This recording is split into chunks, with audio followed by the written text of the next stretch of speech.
Presidente Marcos, usar o tempo de líder de solidariedade. Tempo de líder para o líder Zé Silva, do Solidariedade.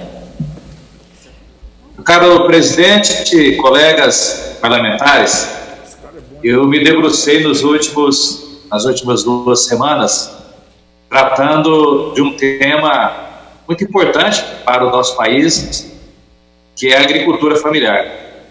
São 24 projetos que foram apresentados por diversos parlamentares e também por diversos grupos de parlamentares, um tema que ele é transversal no Congresso Nacional, já que a agricultura familiar representa 70% dos alimentos colocados na mesa de todos nós e, principalmente, são 84% dos estabelecimentos rurais brasileiros ocupando a área de menos de 24%.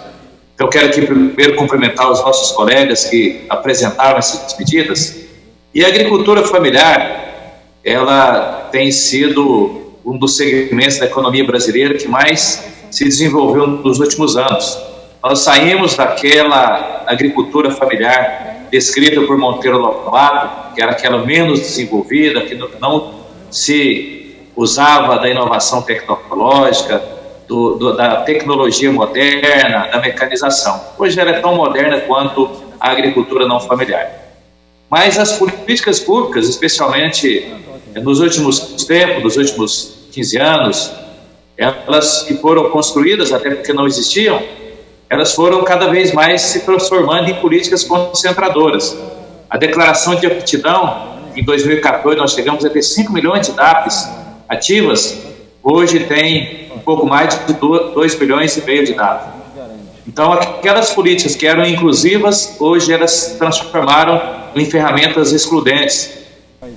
Com isso, segundo o IBGE, no último censo, 1.562.000 famílias de agricultores têm uma receita bruta, o valor bruto da produção anual de até R$5 mil. E quando nós pegamos os dados, fazemos um cruzamento com o Ministério da Cidadania, nós temos 12 milhões de pessoas extremamente pobres no Brasil. Então, significa que há um contingente muito grande de aproximadamente 1,5 milhão de famílias que são os sem nada, sem Estado, sem política pública, e por isso se transformaram nos invisíveis e ficando nem com o que sobra, já que a roça fica com o que sobra. A melhor escola é na cidade, a energia elétrica veio primeiramente para as cidades, a modernidade da tal da internet, quando chegou também só nas cidades. E agora, por incrível que pareça, com todo o esforço nosso do parlamento, já aprovamos mais de 50 proposições, atendendo todos os segmentos da população e da economia brasileira, a agricultura familiar está tendo que pegar carona. E por que pegar carona? O auxílio emergencial, que quase mais de 90 milhões de brasileiros já se inscreveram, e grande parte já acessaram, os agricultores correndo o risco de perder a condição de segurado especial, mais de 2.400.000 receberam esse benefício, mas não tem uma política pública de apoio à agricultura familiar nesse tempo de pandemia. Então, estou finalizando, possivelmente até o final dessa noite, a 10ª versão do relatório, contando com o apoio das organizações dos agricultores, com o Ministério da Cidadania, Ministério da Economia, Ministério da Agricultura, com a Anater, a Aspraer. Foram 30 reuniões e tenho certeza que nós cumpriremos o nosso papel. Estarei apresentando o relatório e já quero convidar amanhã para todos os parlamentares, as bancadas, nós debruçarmos e não passar de terça-feira a aprovação desse conjunto de medidas para dar à agricultura familiar o que ela merece e precisa tanto do parlamento como também do Estado brasileiro.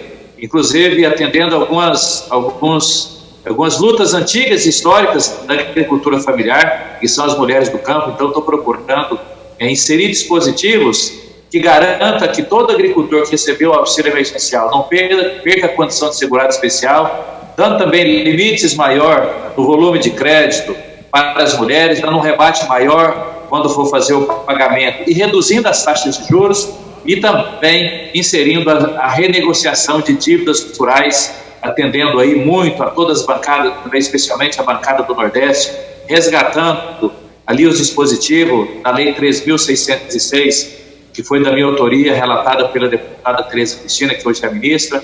Isso, na minha visão, dá tratamento às dívidas anteriores a 2011 e de 2011 até os dias atuais também, inserindo um mecanismo que permita a renegociação e permitir que esses agricultores também não sejam impedidos de acessar um novo crédito para gerar receita e pagar as suas dívidas rurais. Aqueles do crédito fundiário, do Banco da Terra, todas essas dívidas vencidas nesse período de pandemia sejam postergadas para o final dos contratos, mantendo as mesmas cláusulas de adimplência e também de bônus. E na área dos programas de comercialização, a primeira lei que nós aprovamos desse parlamento, eu tive a honra de relatar, é permitindo que aqueles alimentos adquiridos no Programa Nacional de Alimentação Escolar da Agricultura Familiar estejam sendo distribuídos, e hoje são 56 milhões de refeições por dia para as famílias dos alunos matriculados. Só que há esses invisíveis que não vendem para a merenda escolar, nem para o PA, Programa de Aquisição de Alimentos, que o governo já anunciou 500 milhões. Então, o PA que nós estamos inserindo no nosso relatório, pegando a partir dos projetos que foram apresentados, é um PA emergencial, com a porta de entrada facilitada e simplificada para permitir que aqueles agricultores que comercializam diretamente com os consumidores, nas feiras livres, que são esquecidos e abandonados, invisíveis, possam também participar desse PA. E outro mecanismo desse programa de aquisição de alimentos é o de formação de estoques, que vão atender os produtos da biodiversidade, do cerrado, da região amazônica, e estaremos também contemplando ali os derivados de mandioca, o leite também desidratado, o leite em pó. Então são mecanismos de colocar que esses invisíveis tenham a oportunidade de poderem serem vistos pelo Estado brasileiro e pelo Brasil. E para encerrar, presidente, criando também um fomento emergencial inclusivo, já que eu disse que essas portas de entrada, elas excluíram grande parte dos agricultores, já que 1,5 milhão são invisíveis. Então, colocando um fomento, ele, numa visão um pouco aperfeiçoada em relação ao que era o Brasil sem miséria, dando também aí uma condição melhor para as mulheres do campo nesse fomento de inclusão produtiva. E esperamos que, após a pandemia, com o apoio nosso do parlamento, o governo construa políticas públicas inclusivas, especialmente para garantir que esses invisíveis para o Estado brasileiro, eles possam ter ascensão e o respeito com políticas públicas inclusivas. É isso, senhor presidente, muito obrigado. Espero que na próxima semana nós tenhamos a oportunidade de aprovar esse conjunto de medidas apresentadas aí por quase metade dos parlamentares dessa casa, a quem eu agradeço e cumprimento a cada um por ter tomado essa iniciativa. Muito obrigado, presidente. Obrigado, deputado Zé Silva. Concedo a palavra ao deputado Zé Vito, relator, para oferecer pareceres emendas plenário já mencionadas. Presidente, eu vou direto aqui ao nosso voto. Após a análise